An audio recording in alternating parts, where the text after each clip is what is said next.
siklab, sigaw ng pangarap. Kailanman natitig, sulat na inamo, ginawang panata. Bawat sapoy, sandat at pag-asa. Tinig ng bayan ay higit sa akin. Tibok ng puso'y pagtatanggol muli. Sigaw, nagahanap ng puso, ikaw ang pag-asa ng bayan. Tagapagtanggol sa gitna ng mundo. Sigaw, di kami mapitigil. Ako Pilipinas,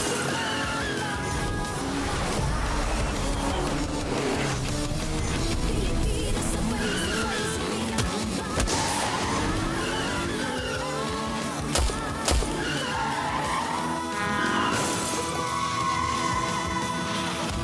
Sigaw. Tuason, bakit pinaimbestigan mo yung lalaking yun? Bakit ko inaalam? Natural, ginulo niya yung mission natin eh. At maliban pa doon, hinalikan ka pa eh, di ba? Pwede ba huwag mo na siya pa-imbestigahan? Ako nang bahala dun. Bakit hindi ko pa imbestigahan? Ginagawa ko nga to para sa'yo. Para iganti ka. Sandali nga lang, hindi mo naman ako kailangan iganti o kaya proteksyonan eh. Baka nakakalimutan mo dahil sa pakikipagsuntukan mo dun sa lalaking yun, munti ka na masunog yung misyon natin. So ngayon, kinakampihan mo siya. Ay, malandi. Ano pong sabi niyo, ma'am? Pinoprotektahan ka na nga eh. Minasama mo pa. Sandali nga lang, ipapaalala ko sa'yo ilang beses ko nang sinasabi, hindi mo ako kailangang proteksyonan. Yung lalaking yun, akin yun. Problema ko siya. Pwede? Ano na mga ang bigat naman ng mood mo para sa isang successful mission? Mission accomplished nga ba? May gusto ba kayong tanungin? Meron. Pero hindi ikaw ang tatanungin ko. Yung mga agents mo. Riribihin ko tong kaso mo. Kasi ang kalat. Ang daming nasugatang taga-NCIA. Para bang pinabayaan mo?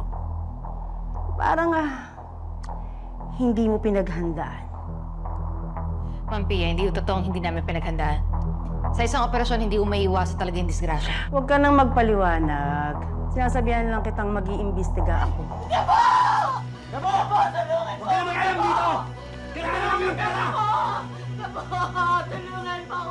Kapag hindi niyo binitawan ang nanay ko, at hindi niyo binalik ang pera niya, kayong tatlo, sisiguraduhin ko na paglalamayan kayo bukas ng mga ganito. Gabo!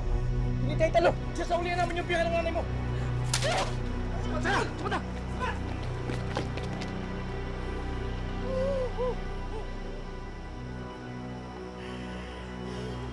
Tay!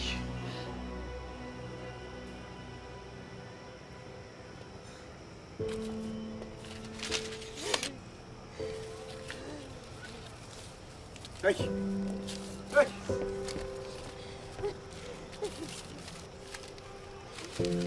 Tawan mo mga ako! Hindi ko naman kailangan tulong mo eh! Kayang-kaya ko yung mga traktadong yon. Hello? Sino to? Si Mariano. Mariano Zafra.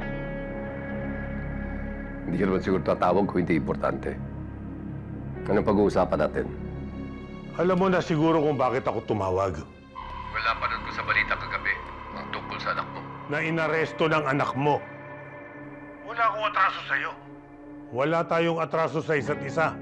Baka ito pa simula ng gulo natin, Ricardo. Nagbabanta ka ba?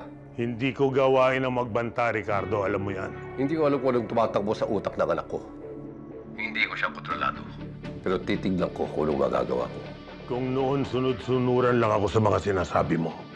Hindi na ngayon. Marami na ang nagbago, Ricardo. Hindi mo gugustuhin makabangga ang katulad ko ngayon. Nahuli mo ba si Tigre?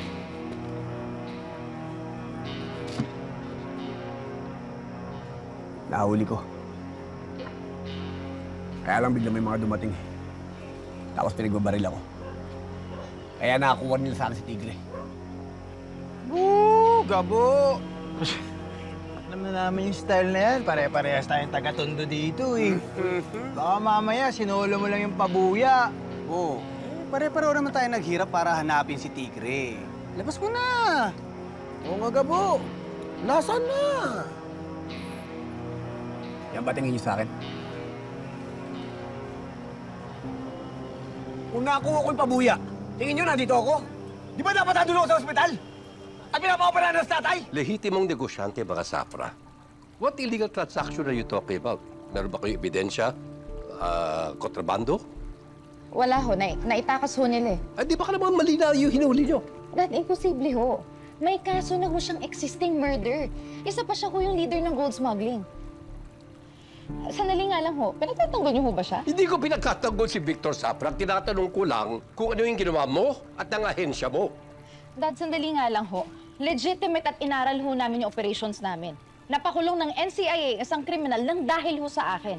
Sa tingin ko naman ho, ginawa ko naman ho yung tungkulin ko sa paraang alam kong tama. Yun ho ba kukwestiyonin ho ninyo? Pati ho ba yun mali na naman sa mga mata ninyo? Diyan tayo magsimula sa ahensya ninyo. Wala kayong coordination. Yung kaso ni Zafra, hawak namin yan, inagaw nyo. Anong kinalaman ng team ko? Alam mo, hindi namin kasalanan kung makukupad kayong mga taga-NLEA. Kami, ako at ang team ko, nahuli namin yung malaking kriminal. Wow! E di ikaw na magaling. Hindi ka marunong makinig, Sam. Baka nakakalimutan mo. Dahil sa tigaso ng ulo mo, nasira yung pamilya natin!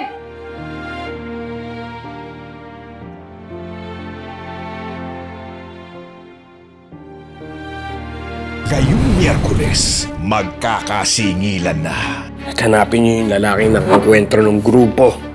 Dahil siya yung may kasalanan kung bakit ako nandito ngayon. At buhay ang hinihinging kabayaran. Iharap mo siya sa akin. Pagbabayaran niya ang ginawa niya kay Victor. Prinsipyo Hihintayin mo bang tumiri kang mata ng tatay mo? Hindi mapaoperahan? Halos kaluluwa ko na nga ibenta ko eh! o pangangailangan. Pera! Ang kailangan natin! Pera!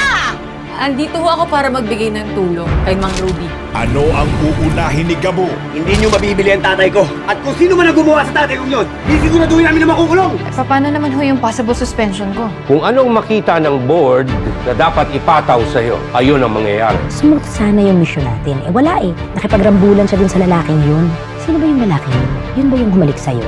Isa lang sigurado ko eh. Gusto ko na siya makilala para mahuli na yung lalaking yun. Coco Martin si Gabo. Yung karakter ni Gabo ngayon medyo kapit sa patalim dahil sa sitwasyon ngayon ng tatay niya na si Rudy.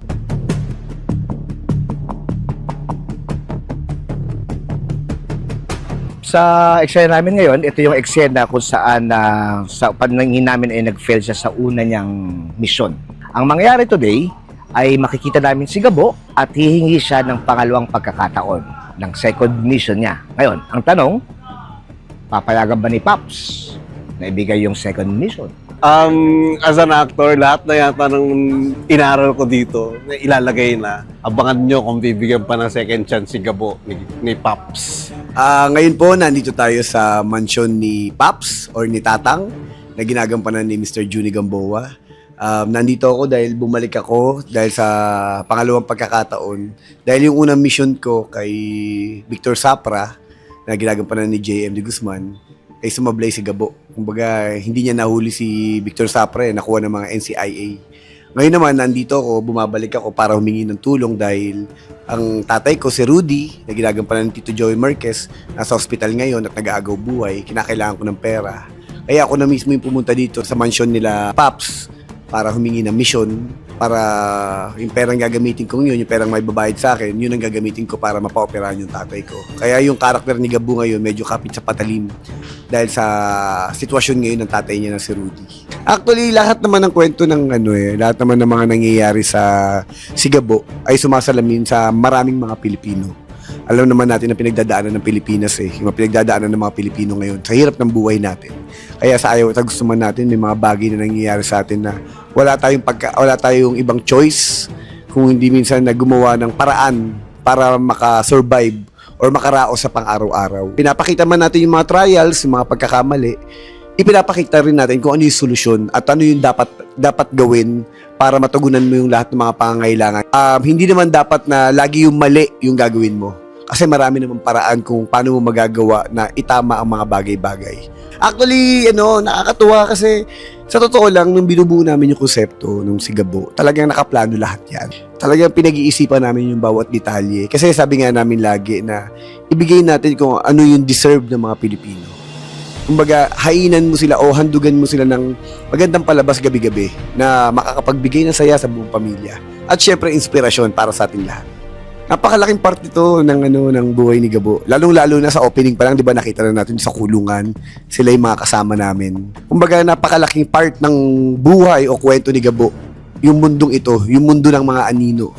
Kasi dito magsisimula yung lahat ng mga misyon na kailangan niyang gampanan, yung mga taong kailangan niyang mga tulungan. Dito lahat iikot yun eh. Lalong-lalo na syempre pag nagtagpo na yung mundo namin dalawa ni Sam, ni Julia. Kaya dun makikita yung mga conflicts. Yun yung mas makakapagbigay ng interest pa dun sa kwento. Mga kapamilya, maraming salamat po sa walang sawang pagmamahal at mainit na pagsuporta nyo sa amin. Sana po, suportahan nyo kami. Gabi-gabi po, 8 p.m. po yan. Sa Kapamilya Channel, sa All TV2, sa Channel 5, sa Kapamilya Online Live, sa A to Z, at syempre sa I Want. Sana po suportahan nyo po ang Sigabo at ang lahat ng mga programa at teleseryeng pinilalabas sa Kapamilya Channels. Maraming salamat po sa inyong lahat, mga kapamilya. Mabuhay po kayo. Nag